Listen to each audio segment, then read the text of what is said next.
In this video, I will show you how you can activate Orange Travel eSIM. So first of all, make sure to purchase your eSIM plan, and once you have purchased your eSIM plan, you will going to receive a QR code. Now if you are using the Orange Travel application, you can simply go for the direct method by installing it directly on your device. Otherwise, you have to scan the QR code by opening up your device settings, and once you are in, you just need to look for the option of mobile network. This is where you can find your eSIM.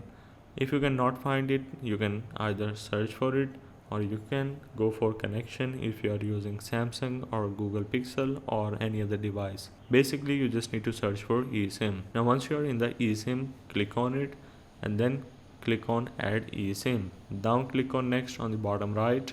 Now you just need to scan the QR code that you have received. As I said, you can also go with the direct method. Once you scan the QR code, you just need to click on the install or download on the bottom, and then it will take about few minutes to activate your eSIM on your device. After you have activated your eSIM, you can go for mobile network again and look for the eSIM that you have downloaded just now.